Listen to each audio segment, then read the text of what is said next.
Hello, elves! My name is Chance. Welcome to my Spellbook, and thank you so much for tuning into the 10th episode of our Elven Subrace series.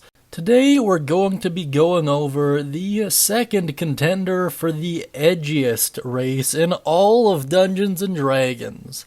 That's right, you all thought it was the Drow or the Duergar, but it is often debated that it is actually the Shadar-kai, which is what we're going to be covering today. Haven't heard of them? Never played one before? Maybe this video will enlighten you and maybe even change your mind. The Shadar-kai were released in Mordenkainen's Tome of Foes, which is a super awesome book if you're curious about any lore of Dungeons & Dragons, and is, in my opinion, one of the best books that D&D, or Wizards of the Coast rather, has ever produced. The Shadar-kai, if you're not super familiar though, a brief overview of their history. They're essentially servants of the Raven Queen and dwell in the Shadowfell.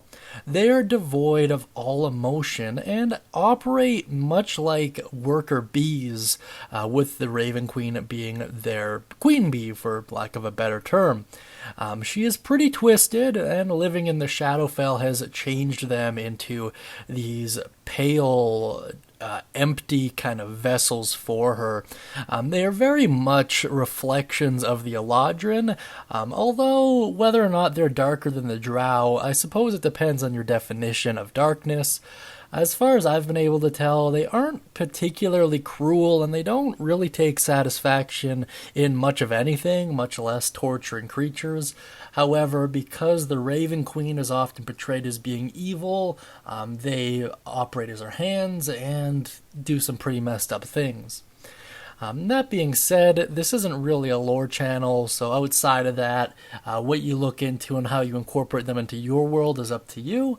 But before we dive into their traits, however, please check out the full playlist by either clicking on that little eye icon up top there, and then selecting it from the drop-down, or waiting until the end of the video and clicking on the end card screen.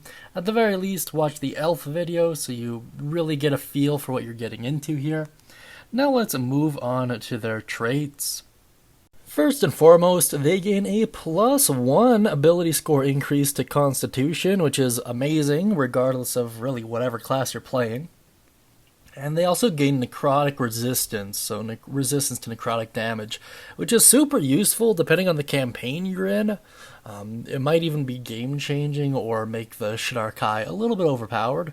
Regardless, necrotic resistance is one of the harder resistances to obtain in the game in general, as it doesn't traditionally work with a lot of means that would otherwise grant you resistance, like absorb elements, or rage, or blade ward, or what have you. So it is really nice that they just get these for being them. And these two traits alone make them a perfectly viable subrace, but that's not all they get. Let's move on now to Blessing of the Raven Queen. As a bonus action, you can magically teleport up to 30 feet to an unoccupied space you can see. Once you use this trait, you can't do so again until you finish a long rest. Starting at 3rd level, you also gain resistance to all damage when you teleport using this trait. The resistance lasts until the start of your next turn. During that time, you appear ghostly and translucent. This is a really interesting ability, and for a while was one of the best abilities you could get out of a subrace. In a lot of ways it still is, just because of its sheer viability at literally any level of play. However, there is of course the argument that once you get to those higher levels, depending on your class, every shot is kind of a one-shot kill. That being said, however, during the early and mid-tiers of play, this is perfect.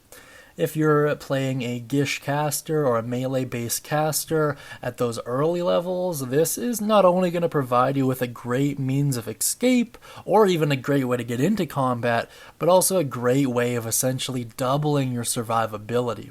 The fact that it applies to all damage is absolutely incredible, seeing as how there's virtually no way outside of a couple racial abilities and spells that are kind of in beta testing to gain access to resistance against psychic damage and force damage. So this is a great way to just cover all of your bases at one shot. The biggest drawback to this is you can only do it when you finish a long rest, so it's very much a once per day ability. With that being said, however, most games or most sessions only have 1 or 2 combats in them, so you can use it fairly liberally with assuming you're getting reliable long rests. If someone has access to Lehman's tiny hut, that would probably be ideal for assuring the viability of this strategy. There is also a small discussion over the fact that you are ghostly and translucent during the round after you perform the Blessing of the Raven Queen. This is interesting because I've heard it argued by several players and through extension 1 or 2 dungeon masters that this could likely get you advantage on stealth checks, for example, or sleight of hand checks if you're pickpocketing, or both.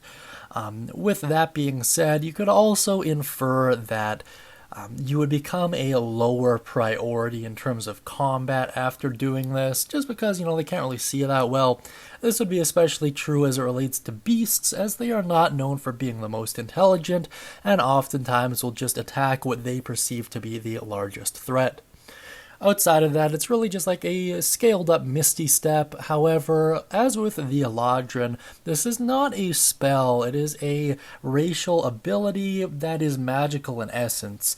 So things like dead magic zones or anti-magic zones or what have you won't really have an effect over this, and because of that it is far better than Misty Step.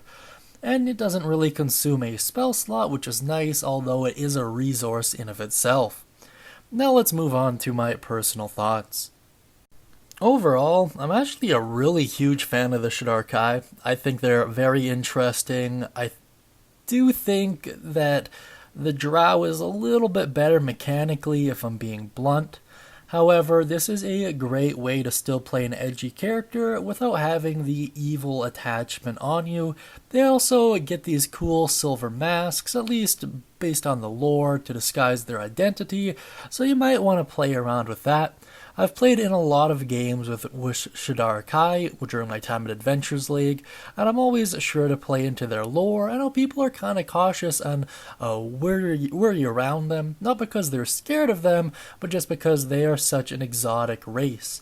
They typically stay to the Shadowfell, and they very rarely travel openly in the material plane, preferring stealth much above being the center of attention. So it might make more sense for them to be a rogue as opposed to something like a bard. However, that's up to you as the player. Just make sure you work with your dungeon master so you understand how this subrace will fit into the world as a whole and how people are likely to perceive you. They are way more on the exotic end of the spectrum, so just bear that in mind before selecting it. However, drow are well known for being evil and quite malicious, so maybe this is a safer bet in that regard, but maybe it might attract unwanted attention. Regardless, work with your dungeon master about it. That being said, let me know what you think of the Shadar-kai down beneath in the comments section. Mention any thoughts, questions, comments, or concerns you have regarding them. And of course, feel free to get access to a free one-shot by using code WELCOME over at the Guildhall, and check the pinned comment for access to all of my other channels. I have a really interesting idea for another one I'll be starting soon, so keep up to date for that. That being said, I hope you all have a wonderful day, and as always, happy adventuring.